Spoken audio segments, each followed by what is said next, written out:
Assalamualaikum warahmatullahi wabarakatuh. Alhamdulillah wassalatu wassalamu ala Rasulillah. La haula wala quwata illa billah. Amma ba'd. Pemirsa IHBS TV dan ZA Official yang dirahmati Allah Subhanahu wa taala dimanapun Anda berada. Kita berjumpa lagi di Bincang Santai bersama Al-Ustadz Zainal Abidin Hafizahullah taala. Kali ini kita akan coba ngobrolin nih tentang suatu fenomena yang sedang viral saat ini, yaitu kita disuguhkan dengan tontonan ya di Indonesia ini dengan fenomena Habib, seperti itu ya. Nah, seperti apa? Langsung saja yuk kita ke Ustadz kita. Assalamualaikum Ustadz. Ya, waalaikumsalam warahmatullahi wabarakatuh. Ya, ini menarik Ustadz nih, sedang viral sebuah fenomena di Indonesia. Lagi-lagi Ustadz kita dipertontonkan nih. Umat khususnya dipertontonkan sebuah peristiwa bahwa sedang marak yang namanya Habib-Habib Ustadz. Satu sisi para Habib atau Habaib ini pasti dimuliakan, dihormati sama umatnya, namun ada yang pro kontra juga. Baik Habib ini, Habib itu, ada pro kontranya. Nah, kita ingin tahu dulu nih Ustadz, sebenarnya kriteria atau kualifikasi apa yang bisa diklaim seorang atau dikatakan Habib Ustadz? Ya, baik. Bismillah. Alhamdulillah wassalatu wassalamu ala Rasulillah wa ba'd. Baik. Habaib itu istilah ya. Orang yang dinisbatkan kepada keluarga Rasulullah. Keluarga Rasulullah itu secara umum dikenal oleh para ahli nasab itu Al-Alawi. Al-Alawi. Al-Alawi ini bisa dinisbatkan kepada Ali atau bisa dinisbatkan kepada Alwi ibn Ubaidillah ibn Ahmad Al-Muhajir ibn Isa ibn Muhammad ibn Al-Uraidi ibn Ja'far As-Sadiq. Oke. Ya. Taib. Mereka inilah yang akhirnya menjadi syajaratun nasab kaum Alawi. Nah, kaum Alawi inilah yang mengklaim mereka itu turunan Rasulullah sallallahu alaihi wasallam. Nah, di sini turunan Rasulullah sallallahu alaihi wasallam yang dari syajaratun nasab, dari akar nasab Alawi ini memiliki beberapa gelar. Kalau di Maroko dan Afrika sekitarnya itu dikenal dengan Syarif. Adapun di kalangan orang-orang Hijaz dikenal dengan istilah Sayyid. Nah, di Indonesia dikenal dengan istilah Habib.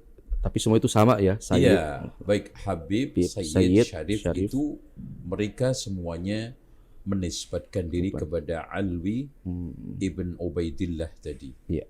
Ibnu Ahmad Al-Muhajir, ibnu Isa, ibnu Muhammad, ibnu Al-Uraidi, ibnu Ja'far As-Sadiq. Nah, kemudian di sana mulai terjadi spesifikasi. Rata-rata kalau mereka itu memangku satu kekuasaan, itu biasanya dijuluki dengan Syarif atau Sayyid. Makanya gubernur Mekah sebelum dinasti Saudi itu dikuasai oleh Syarif. Di antara yang paling terkenal adalah Syarif Aun. Nah, makanya di beberapa tempat seperti Kalimantan itu mereka sempat berkuasa. Makanya ada Syarif Qasim kan gitu. Dan di daerah timur juga begitu, Sulawesi dan juga beberapa tempat seperti Maluku, mereka lebih dikenal Syarif dan Syarifah. Cuma di kalangan Jawa, orang-orang Betawi itu lebih mengenal Habaib daripada Syarif, daripada Sayyid. Itu seperti itu. Nah, kapan mereka itu masuk ke Indonesia, disinyalir oleh ahli sejarah itu kurang lebih abad 9 Hijriyah atau abad 14-15 Hijriyah. Masehi, maaf. Sekitar itu.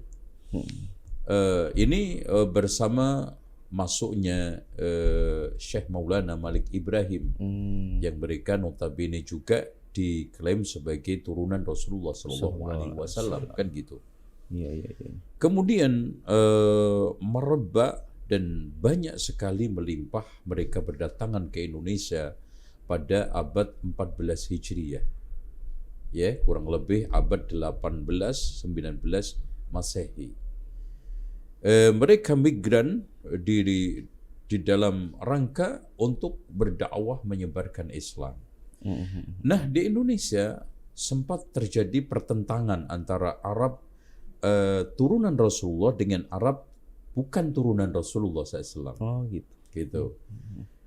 Ketika muncul Jami'atul Khair. Jadi Jami'atul Khair itu adalah satu organisasi yang menampung orang-orang Arab turunan Rasulullah SAW. Nah, kemudian muncullah Al-Irsyad, di mana ini wadah organisasi yang menampung orang-orang selain turunan Rasulullah SAW. Nah, sempat terjadi pertentangan cukup dahsyat antara Jami'atul Khair dengan Al-Irsyad ini. Akhirnya puncaknya Syekh As-Surkati itu keluar dari Jami'atul Khair dan akhirnya mendirikan Al-Irsyad ini yang menampung orientasi intinya adalah Islam. Mau sekarang Arab atau non-Arab itu tidak ada masalah. Mau turunan Rasulullah atau bukan turunan Rasulullah SAW, yang penting mereka itu memperjuangkan Islam. Inilah sejarah tentang masalah habaib, syarif dan juga sayyid. Ya. Dan mereka ini konklusinya adalah mereka dikatakan syarif atau sayyid atau habaib karena mereka itu ada hubungannya dengan turunan Rasulullah SAW, dan turunan Rasulullah itu tidak lain adalah Fatimah, ya otomatis nomor satu adalah Khadijah, Fatimah, Hasan, Husain dan Ali. Itulah yang dikatakan oleh Rasulullah SAW, taraktu fikum amraini in tamassaktum bihima lan tadillu ba'di. Aku tinggalkan dua perkara yang bila kalian berpegang teguh dengan dua perkara itu, kalian tidak akan tersesat selamanya. Rasulullah katakan kitabullah wa itrati. Kitabullah dan anak cucu saya. Bahkan Rasulullah SAW juga udzakirukum bi ahli baiti. Udzakirukum bi ahli baiti. Udzakirukum bi ahli baiti. Saya ingatkan kalian supaya menjaga keluarga saya. Saya ingatkan kalian supaya menjaga keluarga saya. Saya ingatkan kalian supaya menjaga keluarga saya. Dan kalau kita melihat dari hadis Rasulullah, ini ayat Allah dan hadis Rasulullah juga menunjukkan hal itu. Yang paling jelas adalah firman Allah, innama yuridullahu liyudhiba ankum rijza ahlal baiti wa yutahhirakum tathira. Nah, dari sinilah penting untuk kita tegaskan bahwa Ahlul Bait yang dipuji oleh Allah dan Rasulnya adalah yang bisa menyingkirkan ar-rijs. Apa itu rijs? Ditafsirkan oleh para ulama tidak lain adalah al-ithmu, dosa. Wasyirku, syirik, wal ma'asi dan maksiat, dan berbagai macam pelanggaran. Jadi orang yang paling patut, orang yang paling pantas, orang yang paling keren mengklaim keluarga Rasulullah SAW adalah siapapun dari keluarga Rasulullah SAW yang bisa menampilkan sosok bersih dari dosa, maksiat, syirik, bid'ah dan juga berbagai macam pelanggaran, kefasikan. Seperti itulah. Harusnya seperti itu. Baik. Nah sekarang saat konteksnya nih dalam kehidupan berbangsa dan bernegara nih di Indonesia.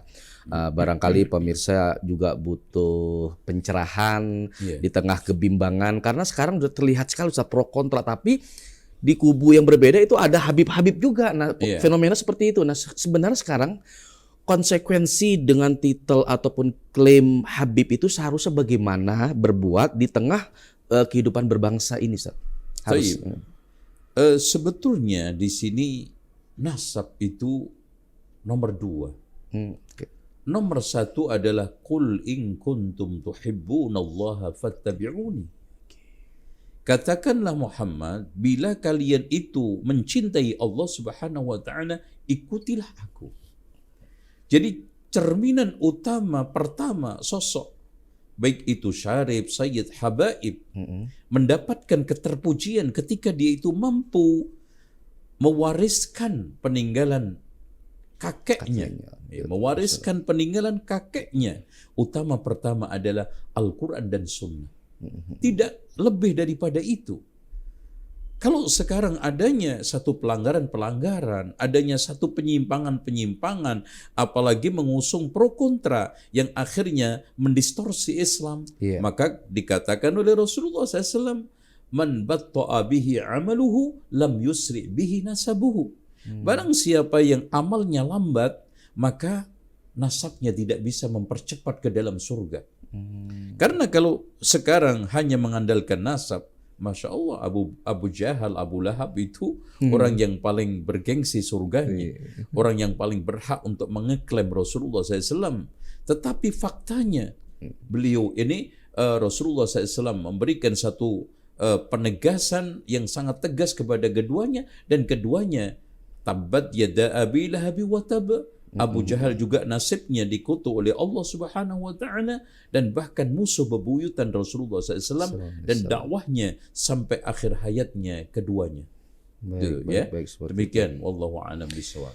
Baik, nah ini Ustadz Ana coba kutip bacakan pernyataan ini, Ana ambil dari pernyataan salah seorang Habib juga nih Ustadz. Cuma nampaknya nih pernyataan ini kontroversial sekali. Nah, ini kita coba obrolin Ustadz. Nah, pernyataan dari seseorang yang mengklaim dirinya sih sebagai Habib. Ada marganya, memang mereka beliau mengklaim seperti itu. Nah, pernyataannya seperti ini Ustadz. Arab itu kalau tidak ada Ka'bah nggak punya kehormatan. Arab itu nggak punya budaya. Bangsa yang tidak melahirkan intelektual, kata dia. Apa coba intelektual Islam dari Arab? Nggak ada. Nah, kata beliau. Islam masih jauh dari kesempurnaan. Jangan sok Islamilah. Nah, sepertinya menyinggung pihak tertentu. Nah, kemudian pernyataan seperti ini nih Ustadz sebenarnya menghina atau membenci Arabnya, menghina membenci Islamnya, atau kedua-duanya Ustadz. Terus buat kita nih sebagai umat jamaah menghadapi seperti ini bagaimana? Satu sisi kan kita lihat yang bicara Habib, tapi kok bicaranya kok kontroversial. Bagaimana Ustadz menyikapinya? Memang sejak zaman Belanda itu memang ada satu black camp anti Arab, artinya anti Islam. Cuma ini biasanya dilakukan orang-orang Belanda, orang-orang Barat, imperialis, atau minimal orang-orang suruhan mereka dari non-Arab. Yang mengenaskan sekarang kenapa itu dilakukan oleh orang Arab yang notabene adalah mereka itu menisbatkan diri kepada keturunan Rasulullah SAW. Tapi closingnya itu begini. Siapapun yang tidak bisa mencerminkan firman Allah, innama yuridullahu liyudhiba ankum rijsa ahlal bait wa yutahhirakum tathira. Jadi kelebihan keluarga Rasulullah SAW di hadapan Allah, yang Allah sudah memberikan suatu sertifikat di mana mereka itu disucikan oleh Allah dari dosa, dibersihkan oleh Allah dari kesyirikan, dibersihkan oleh Allah dari berbagai macam penyimpangan dan pelanggaran. Lah kalau sekarang sebaliknya, maka dia tidak mencerminkan pujian yang telah Allah berikan. Tidak berhak kalau begitu menyandang Ahlul Bait yang telah ditekankan oleh Allah di dalam ayat tersebut. Kemudian yang kedua, kita tidak ingkari bahwa Ka'bah dan juga syiar-syiar Islam itu menambah kuatnya, menambah hebatnya Mekah. Menambah sekarang ini dikenalnya orang-orang Arab yang seperti yang dikatakan oleh Lothrop Sodrak di dalam kitab Hadirul Alamin Islami. Memang kalau bukan karena dakwahnya Rasulullah SAW, orang-orang Arab itu masih menjadi pengembala onta dan berbagai macam hewan ternak dan berburu di padang-padang pasir. Tetapi salah juga mengatakan orang Arab itu tidak punya budaya. Oh iya. Bahkan dari sekian bangsa, yang paling tertua budayanya adalah orang-orang Arab. Iya. Coba bayangkan budaya Arab itu sudah mulai muncul sejak zaman siapa? Nabi Ibrahim. Berarti Masya Allah, hampir 4.000 tahun sebelum Masehi. Iya. Bagaimana mereka tidak bisa berbudaya? Mereka sudah mengadakan perdagangan internasional ketika itu sampai dikenang oleh Allah Subhanahu wa taala di dalam surat Quraisy, li'ila fi Quraisy ila fi rihlatash syita'i was-shaif. Kemudian kalau kita juga katakan mereka tidak bisa menyumbangkan intelektual. Subhanallah. Nabi Ibrahim itu siapa? Turunannya orang Arab. Nabi Ismail itu siapa? Orang-orang Arab. Kalau kita sekarang ini membaca berbagai macam literatur, ya, tulisan-tulisan yang berbobot, mereka itu orang Arab, bahkan orang-orang Ajam yang menjadi terkenal macam seperti Imam Muslim, Imam Bukhari, juga Imam Abu Dawud, Tirmidzi, Nasai, Ibnu Majah. Mereka ini juga atas jasa orang-orang yang sekarang ini berbangsa Arab. Merekalah yang pertama kali mengajarkan Islam. Terus kemudian mengangkat dikotomi Arab dan non-Arab ini sebetulnya adalah sara kan gitu. Iya. Ini yang kita sayangkan ya. Udahlah sekarang ini kita lebih kepada Islam itu adalah Islam. Jangan dikotomikan ini Islam Jawa, ini Islam Sunda, ini Islam Sumatera, ini Islam Arab. Iya. Sekarang membahas Islam sambil merendah-rendahkan orang Arab, membahas orang Arab sambil merendah-rendahkan Islam. Ini adalah cara orang-orang pobi Islam. Tidak benar. Ini adalah penghinaan. Sebagaimana kita tidak boleh kok menghina orang Cina, tidak boleh menghina orang Jerman, orang Eropa, kita juga tidak boleh menghina orang Sunda, orang Sumatera, orang Jawa.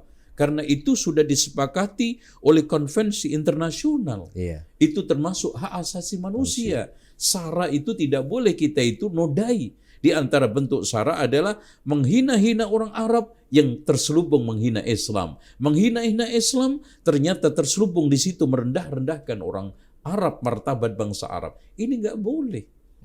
Kalau sekarang kita membahas intelektual orang Arab, nggak usah kita bercerita panjang lebar. Satu saja, bagaimana sekarang ini dunia dipengaruhi oleh intelektual wahyu yang dibawa oleh Nabi Muhammad SAW. Wa ma arsalnaka illa rahmatan lil alamin. Sosok orang Arab yang paripurna, sempurna. Wa innaka la'ala khuluqin adim. Engkau adalah orang yang paling tinggi akhlaknya. Bahkan ketika Aisyah ditanya tentang akhlaknya Rasulullah, khuluquhul Quran. Bagaimana orang Arab tidak menyumbangkan intelektual itu? Nggak tahu apa dasar ucapan tersebut. Wallahu a'lam bishawab. Iya, alhamdulillah nih saya tercerahkan nih. Soalnya memang jujur menjadi gundah gulana juga di tengah-tengah umat. Di satu sisi kita nggak setuju dengan ucapan itu, memang syarat dengan sara plus ada nuansa seperti kebencian, ketidaksukaan yang diucapkan seperti itu. Nah sekarang begini Ustadz, pada posisi kita nih seharusnya ke habaib yang memang menuai kontroversi, khususnya yang memang barusan ada kutipan Anda sebutkan itu, secara umum kita nih sebagai umat yang awam lah, tindakan yang proporsional menyikapi seorang Habib itu seperti apa Ustadz? Karena satu sisi kan kalau nggak salah ada yang sepertinya ghulu, berlebihan. Gitu. Nah itu bagaimana idealnya Ustadz dalam pandangan Islam Ustadz? Semua sikap harus mengerucut kepada satu asas yang itu adalah sumber kebenaran, yaitu tauhid. Asyhadu an la ilaha illallah wa asyhadu anna Muhammadar Rasulullah. Di sini memberikan satu makna yang simple bahwa tidak ada Tuhan yang berhak disembah kecuali Allah, tidak ada orang yang paling berhak kita ikuti kecuali Rasulullah. Udah titik. Selain Rasulullah Shallallahu Alaihi Wasallam berpotensi salah, tapi ada benarnya. Berpotensi benar, ada salahnya. Kalau kita itu sosoknya. Jadi semua Makanya Imam Malik menegaskan kullun, berarti di sini mencakup turunan Rasulullah SAW, Syarif, Sayyid, Habaib, dan juga selain turunan Rasulullah SAW. Kullun yu'khadhu wa yutraku min qawlihi. Bisa diambil dan ditolak pendapatnya. Illa sahibah hadzal qabri, kecuali yang punya kuburan ini, yaitu Rasulullah SAW. Inilah sikap yang paling elegan, sikap yang paling adil, sikap yang paling proporsional. Tidak berhak kita fanatis kecuali kepada Rasulullah. Tidak berhak kita ikutin secara mutlak kecuali orang ya, kecuali Rasulullah. Makanya ada satu tafsir yang indah dari Muhammad Rashid Ridha ketika menafsiri wa atiullaha wa atiur rasula wa ulil amri minkum. Kenapa ketika menyebutkan taat kepada Allah disebutkan atiullaha, Rasul atiur rasula, wa ulil amri minkum tidak disebutkan ati'u. Iya, kenapa itu? Cukup wa ulil amri minkum, kata beliau, karena mentaati Allah mutlak tanpa bisa dibantah. Mentaati Rasul juga mutlak tanpa bisa diotak-atik dan ditawar. Tetapi mentaati ulil amri minkum ini masih kita bisa tawar-menawar. Dalam konteks kalau sesuai dengan qala Allah, qala Rasul, kita ikuti. Ulil amri minkum dalam masalah agama adalah ulama. Baik itu dari kalangan turunan Rasulullah seperti Imam Syafi'i, dan dari bukan turunan Rasulullah Sallallahu Alaihi Wasallam seperti di sana Imam Abu Hanifah, seperti Sufyan Ats-Tsauri, seperti Imam Al-Auza'i. Nah, kita semuanya sama. Ya. Jadi atiullah wa atiur rasul wa ulil amr minkum dalam masalah dunia umara.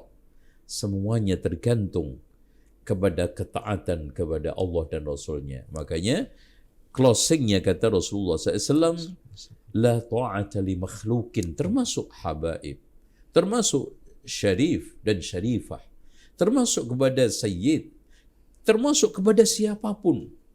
La ta'ata li makhlukin fi ma'asiyatillah, di dalam bermaksiat kepada Allah Subhanahu wa ta'ala. Saya kira itu yang perlu kita tekankan, yang perlu kita tegaskan. Wallahu a'lam. Masya Allah, udah jelas sekali itu Ustaz.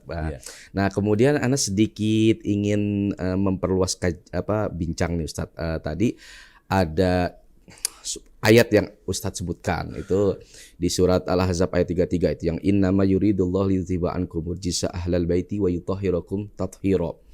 Nah, dalam susunan bahasa Arab itu terakhir itu kan wa yutahhirakum, kemudian ada tathhira itu sebagai taukidnya ini. Nah, maksud Anda begini Ustadz. Ada yang memahami ahlul bait ini berarti kan keluarganya Rasul. Ya berarti semua dong turunan Rasul sampai saat ini. Tapi kan jadi tabu kalau melihat perilaku keturunan Rasul saat ini, tapi kok perilakunya seperti itu, misalkan menebarkan kebencian dan seterusnya. Nah, sebenarnya yang dimaksud ayat ini secara khusus, yang intinya yang bisa diaplikasikan nih untuk orang awam di kehidupan sehari-hari, bagaimana menyikapi yang dijamin oleh Allah yudhiba ankumur rijsa kemudian tathhira ini sebenarnya secara keseluruhankah hingga akhir zaman keturunan Nabi, atau memang ada tertentu saja, atau bagaimana Ustaz ya? Kita tidak ingkari ya bahwa yang dimaksudkan ayat Allah tersebut adalah turunan Rasulullah ila yaumil qiyamah. Dan kita juga harus tegaskan di sini, tidak ada apalagi kita yang sekarang ini menganut faham ahli sunnati wal jamaah yang mengingkari adanya turunan Rasulullah SAW. Bahkan jelas dalam hadis Rasulullah SAW, turunan Rasulullah SAW itu bertahan ila yaumil qiyamah. Di mana dalilnya al-mahdiyu minni. Mahdi yang nanti keluar pada akhir zaman adalah dariku. Min itrati, dari anak cucu saya. Min waladi Fatimah, dari anak cucu Fatimah. Ajlal jabhati, ciri khasnya adalah lebar keningnya, akhnal anfi, dan mancung hidungnya. Makanya Imam Asy-Syafi'i yang notabene adalah di antara madhab 4 yang jelas turunan Rasulullah SAW itu, Masya Allah, keningnya lebar dan bahkan hidungnya mancung, sampai ketika beliau itu bicara, ujung hidungnya itu kadang nempel dengan bibir atasnya. Saking mancungnya. Yaitu itu Nah, di sana disebutkan yamliku fil ardi sab'a sinin, nanti akan berkuasa 7 tahun. Ini yamlaul fil ardi qistan wa adla, memenuhi dengan kedamaian dan keadilan. Kama muliat juran wa dhulma, yang sebelumnya dipenuhi dengan kekacauan dan peperangan, kezaliman. Itu jelas gitu loh. Cuma sekarang yang menjadi hal yang perlu kita verifikasi dan validasi, orang-orang yang sekarang mengaku turunan Rasulullah itu benar enggak? Itu kan perlu diverifikasi. Iya. Gitu kan gitu. Jaraknya jauh sekali soalnya. Iya. Terus perlu divalidasi. Setelah kita verifikasi bahwa oh iya kayaknya ada tanda-tanda bahwa dia itu turunan Rasulullah, kita validasi. Benar enggak? Absah enggak? Iya. Kalau memang valid sah, kalau tidak maka terus terang kita katakan Anda bukan turunan Rasulullah SAW. Bukan kita mengingkari tidak ada turunan Rasulullah SAW sekarang, bahkan ada ila yaumil qiyamah. Wallahu a'lam bishawab, seperti itu. Terakhir Ustaz, menutup bincang santai kita kali ini.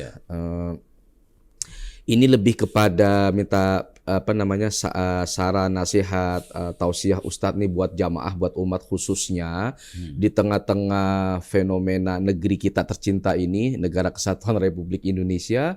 Belum lama ada peristiwa tentang yang di Semeru ya, penendangan sesajen. Belum lama lagi ada pengerusakan pesantren dan seterusnya. Ini lagi muncul kontroversial. Nah, di tengah-tengah fenomena-fenomena seperti ini Ustadz ya, mungkin sebagai closingnya juga yang bisa Ustadz berikan saran tausiah buat jamaah, karena ini seperti ada tadi di awal juga Ustadz singgung black campaign, khawatir nanti ini arah adu domba. Nah ini sebaiknya buat umat yang kita tidak pungkiri ini memang sudah terkotak-kotak seperti ini Ustadz. Jadi antara ada pengikut besar di sini, ada pengikut besar. Nah ini tausiah yang bisa mengademkan, yang bisa dijadi pegangan deh, khususnya buat para ikhwan, buat para kaum muslimin muslimat pada umumnya Ustaz. Seperti wasiat Ibnu Taimiyah bahwa pada zaman sekarang, padahal zaman beliau Masya Allah masih relatif Islamnya kuat. Pada zaman sekarang penuh dengan fitnah dan perpecahan. Hendaknya di dalam menyampaikan Islam itu penuh dengan keadaban, kelembutan, dan juga penuh dengan toleransi. Ya. Jadi keadaban, kelembutan, toleransi ini harus kita tekankan di dalam penyampaian. Tidak ada cara-cara kasar, tidak ada cara-cara radikal, tidak ada cara-cara ekstrim. Walau kunta faddan ghalidhal qalbi lan faddu min hawlik, kan begitu. Apalagi Masya Allah sekarang memang kita tidak ingkari, kita hidup di tengah kemajmukan yang sangat majmuk. Ya kita menghadapi suatu realitas keberagaman yang sangat unik, terutama di Indonesia. Maka sekarang tidak ada satu pilihan, melainkan kita memang menawarkan Islam yang lembut, santun, damai, dan toleran. Itu adalah tuntutan. Ini merupakan satu pilihan yang paling di antara sekian baik, paling baik.